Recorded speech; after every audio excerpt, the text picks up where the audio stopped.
Danni incalcolabili. È impossibile fare stime dopo l'incendio che dalle 4 di questa mattina ha completamente distrutto Palazzo Stefaneo Roncato nel borgo rurale di Crauglio, in comune di San Vito al Torre.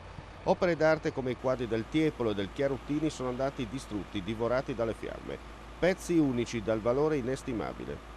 A causare l'incendio una bombola del gas utilizzata come alimentazione alla canna della posa del manto di copertura del nuovo tetto. In questi giorni l'ala nord è interessata a lavori di ristrutturazione. Non si esclude che il cannello, forse malfunzionante con il calore, vicino a una trave in legno abbia fatto da innesco al successivo incendio. Alle 4 del mattino uno dei residenti della villa ha notato il divampare delle fiamme, allertando immediatamente i vigili del fuoco. Almeno 10 automezzi con il supporto di 2 autoscale sono giunte celermente da Udine, Gorizia e Cervignano.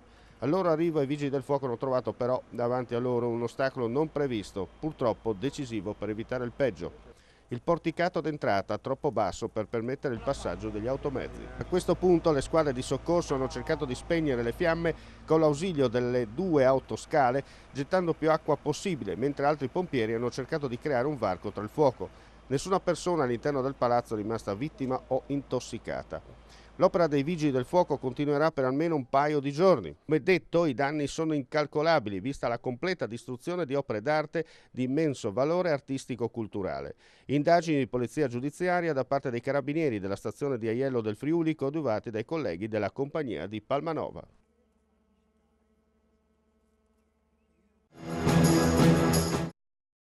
Il vicepresidente della regione e assessore alle risorse agricole e forestali Sergio Bolzonello e l'assessore regionale al lavoro Loredana Panariti hanno reso noto che al Ministero del Lavoro e delle Politiche Sociali si è tenuta la riunione per l'esame congiuntivo relativo al consorzio cooperativo Latterie Friulane con le rappresentanze di Regione Friuli Venezia Giulia, Latterie Friulane, FAI CISL, FLAI CGL, UIAL, WIL con strutture territoriali e RSU. Le parti si sono confrontate sul ricorso alla cassa integrazione straordinaria e si è aggiornato l'incontro al 14 marzo prossimo. È previsto altresì un incontro preparatorio giovedì 13 marzo tra la Regione Friuli Venezia Giulia e l'azienda al quale parteciperà il vicepresidente Bozzonello. Sempre al Ministero del Lavoro ha avuto luogo una riunione per l'esame della situazione occupazionale di Bernardi Group SPA, in amministrazione straordinaria per l'espletamento delle procedure connesse. Erano presenti la Regione, la proprietà e le rappresentanze sindacali.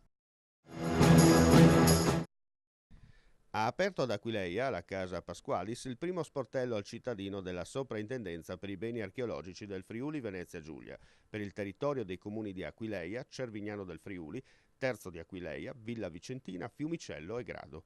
Responsabile dello sportello è Marta Novello, funzionaria archeologica della Soprintendenza. Rivolto ai cittadini, enti pubblici e società private, il servizio consentirà di abbreviare drasticamente i tempi di risposta per le autorizzazioni, fornendo informazioni sulle procedure da seguire e la documentazione da presentare per la richiesta di pareri relativi a pratiche edilizie.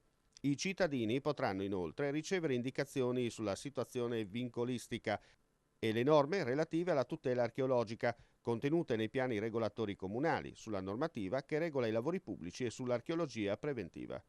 Allo sportello sarà a disposizione anche la modulistica per la formulazione delle richieste e potranno essere presentati progetti con relative richieste di autorizzazione. Sempre più cittadini d'Europa, sempre più consapevoli della cultura globalizzata. Questa è la finalità del progetto formativo intitolato Scuola e sviluppo socio-economico del territorio. Le esperienze del passato fondamenta e lievito per la formazione dei giovani dell'oggi e del domani in una cultura ed economia globalizzate, di cui è capofila l'Istituto Zanon di Udine. Questa iniziativa, a cui aderiranno diverse scuole superiori della provincia di Udine, è stata ritenuta meritevole ed in linea con gli obiettivi dell'amministrazione provinciale. Per questo Palazzo Belgrado ne ha deciso il cofinanziamento al fine di realizzare l'inserimento nel calendario che il Centro Servizi Scolastici Provinciale sta portando avanti ormai da alcuni anni a favore degli istituti di competenza. Alla luce della convenzione, l'amministrazione assegnerà alla scuola capofila l'importo di 7.000 euro a titolo di compartecipazione finanziaria alla realizzazione del progetto formativo, somma che verrà coperta con i fondi erogati dalla Regione Friuli Venezia Giulia per il progetto del Centro Servizi Scolastici Provinciale. Gli enti e le associazioni da coinvolgere accanto alle scuole aderenti saranno Camera di Commercio, Industria, Artigianato e Agricoltura di Udine, l'Università, Ente Friuli nel Mondo, Eures, Regione Friuli Venezia Giulia, Confindustria, Confartigianato, enti di formazione professionale. È iniziato nei giorni scorsi il percorso formativo Academy indirizzato ai giovani isontini sviluppatori di 7 idee d'impresa e che fa parte del progetto FVG Labor, vinto dalla provincia di Gorizia nell'ambito di un concorso nazionale. Si tratta di un percorso di formazione non formale che consentirà ai giovani, attraverso un'interazione con imprenditori e professionisti isontini, di focalizzare meglio la loro idea di impresa e di tradurla in un progetto concreto, coerente e realistico. Una sorta di strategia delle connessioni con cui la nuova impresa giovanile stipulerà proficue alleanze e cooperazioni. I giovani partecipanti ad Academy accederanno prima al Village Academy, una fase di formazione intensiva e di supporto, durante la quale potranno mettere a punto una strategia comunicativa del loro progetto, chiarire le variabili sociali e organizzative che servono a portarlo avanti e acquisire una serie di strumenti tecnici e relazionali per aumentare la propria efficacia e competenza. Si parlerà così per 3 volte alla settimana di piani economici, progettazione, economia sociale, marketing, sviluppo di comunità, con un esame finale il 15 maggio. Il prossimo 16 aprile, inoltre, verranno presentati da 2 funzionari della provincia di Gorizia gli incentivi per creare imprese giovanili, mentre la consigliera di parità, Fulvia Raimo, darà un approccio di genere ai progetti presentati e alle future imprese.